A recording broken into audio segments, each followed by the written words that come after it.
하나님의 말씀은 로마서 9장 14절에서 16절 말씀입니다. 그런즉 우리가 무슨 말하리요? 하나님께 불의가 있느냐? 그럴 수 없느니라.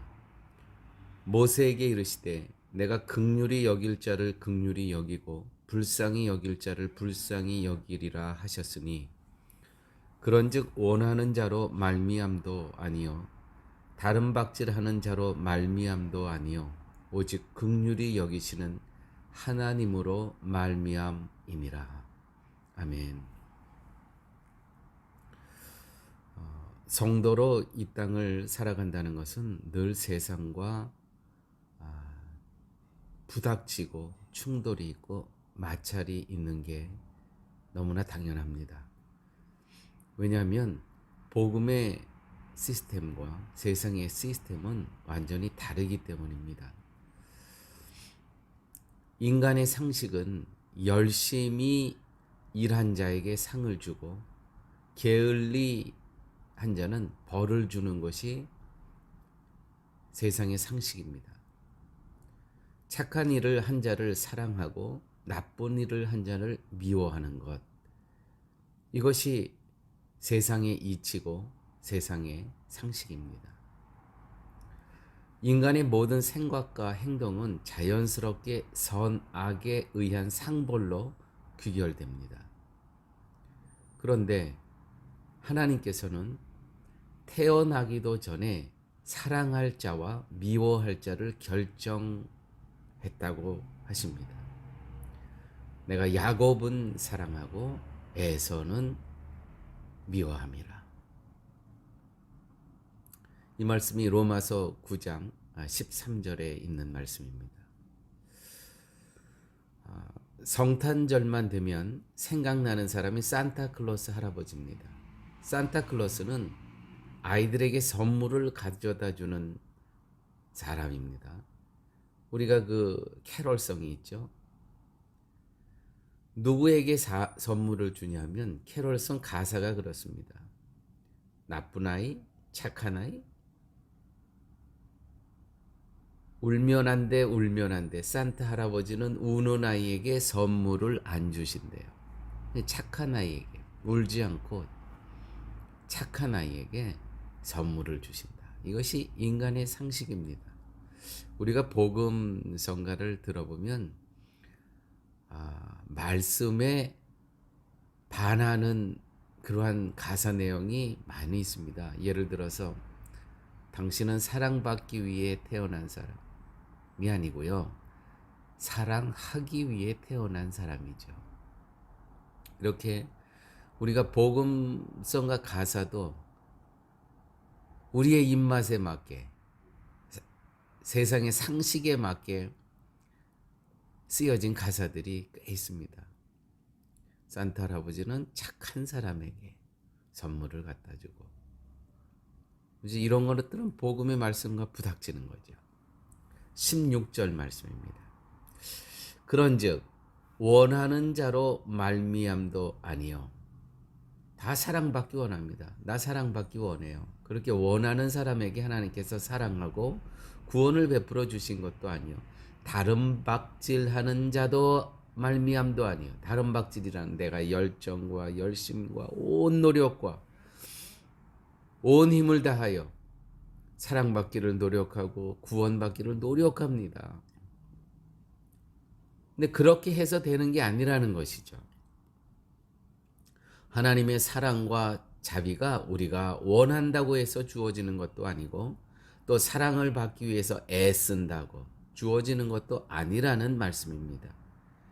이것이 자기 상식으로 살아가는 사람들에게 얼마나 맥 빠지고 힘을 잃게 만드는 그러한 말씀입니까? 우리가 세상의 상식에 충만해 있으면 성경을 읽으면 힘이 됩니까? 전혀 힘이 안 됩니다. 더 맥 빠지고 더 좌절하게 됩니다. 그러므로 우리는 성령 하나님이 우리 안에 내주해 계셔야 됩니다. 이 성령 하나님께서 이 말씀을 믿게 해 주신다는 것이죠. 아무리 우리의 열정과 노력으로 말씀이 믿어지지가 않는 겁니다. 예수님께서는 왜 바리새인들과 마찰하셨는가? 충돌하셨는가? 부닥치셨는가? 왜? 그것은 바리새인들의 상식과 전혀 맞지 않으시는 말씀을 하셨기 때문입니다. 바리새인들은 율법을 열심히 이행하여 구원받는다는 믿음으로 살아가는 사람들과 예수님께서는 그렇지 않다. 오직 예수 그리스도의 십자가의 은혜만이, 그 사실을 믿는 자만이 구원받을 수 있다고 하니 얼마나 큰 마찰이 있었겠습니까? 복음은 마찰 없이 쉽게 이해되고 얻어지는 것이 아닙니다. 그러므로 성도는 우리가 오늘도 하루의 삶을 살아갑니다. 끊임없이 마찰이 있을 겁니다. 나는 아무 마찰이 없었어요.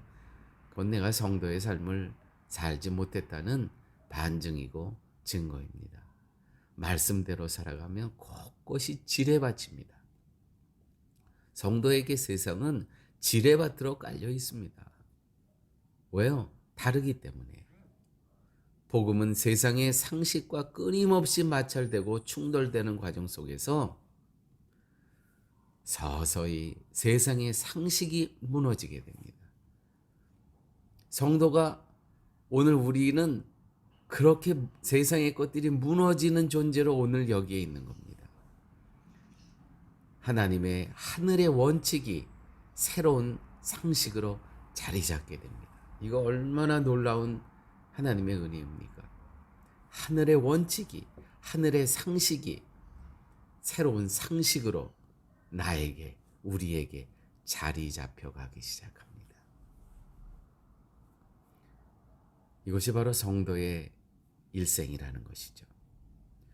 우리의 상식은 잘한 사람은 상을 주고 못한 사람은 벌을 주는 것이 하나님의 공평이라고 생각합니다. 그런데 인간은 비참한 존재입니다.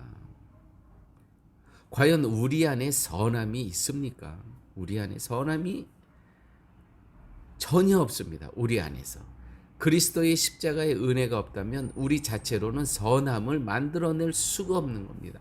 멸망받아 마땅한 존재가 바로 인간입니다. 그런 우리에게 그리스도의 은혜로 우리를 의롭다 여겨주셨습니다. 이것보다 더한 하나님의 공평이 어디 있겠습니까? 우리는 죽어 마땅해야 되는데, 우리는 지옥으로 갈 수밖에 없는 존재들을 예수 그리스도의 십자가의 은혜로 우리는 구원의 백성, 영생을 저희들에게 허락해 주셨습니다. 이거보다 더 큰 공평이 어디 있겠습니까? 이거보다 더 큰 은혜가 어디 있겠습니까? 할렐루야. 그러므로 누구도 하나님의 마음에 들만한 행동을 할 사람이 없음을 우리는 인정해야 됩니다. 그럼에도 불구하고 우리는 십자가의 은혜로 오늘은 우리는 구원을 받고 영생을 누리며 살아가게 됩니다. 참으로 공평하신 하나님입니다. 이것을 하나님의 은혜라고 하는 것입니다. 하나님은 태어나기도 전에 사랑할 자를 정하신 것, 이것을 어떻게 불의라고 할 수 있겠습니까? 공평치 못한 하나님이라고 할 수 있겠습니까? 이렇다고 해서 그럴 수 없다는 것이 사도 바울의 선언입니다. 오늘 말씀 9장 14절. 그런즉 우리가 무슨 말하리요? 하나님께 불의가 있느뇨? 그럴 수 없느니라. 그럴 수 없느니라. 하나님께서 태어나기도 전인 야곱을 먼저 사랑하고 에서를 미워했다고 그것이 불의입니까? 그럴 수 없느니라. 모세에게 이르시되 내가 긍휼히 여길 자를 긍휼히 여기고 불쌍히 여길 자를 불쌍히 여기리라.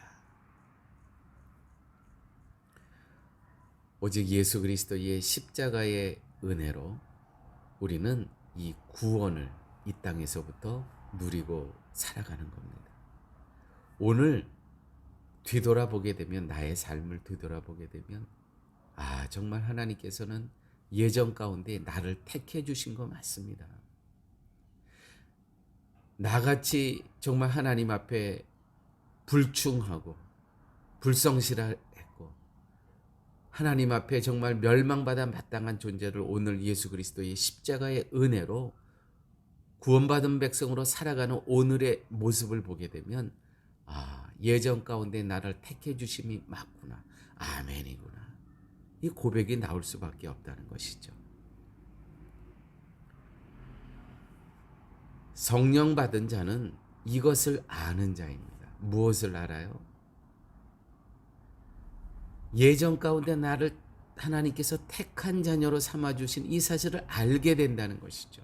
그것이 보여진다는 것입니다. 성령의 시각으로, 성령의 은혜로. 내가 힘쓰므로 축복을 받고 구원을 얻는다는 그런 존재가 아니라는 것입니다. 다만 나를 사랑할 자로 불러주신 은혜에 감사할 뿐이라는 것이죠.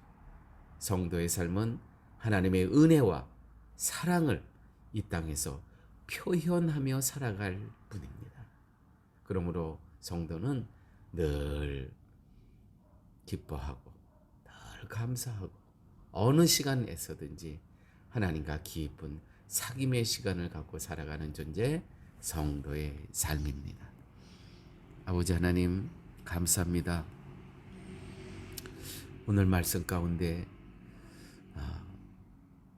인간의 상식과 복음의 세계가 부닥칠 수밖에 없는 그러한 진리의 말씀을 깨닫게 하여 주심을 아버지 하나님 감사합니다. 이와 같이 세상의 상식으로 충만한 저희들을 하나님의 하늘의 상식으로, 하늘의 진리의 원칙으로, 새로운 상식으로 자리 잡아가게 하여 주신 은혜 아버지 하나님 감사합니다. 이 진리의 말씀을 갖고 복음의 상식을 갖고 늘 구원의 기쁨을 누리며 이 땅의 삶 살아갈 수 있는 저희 모두로 삼아 주시옵소서. 모든 말씀 예수님 이름으로 기도드렸습니다. 아멘.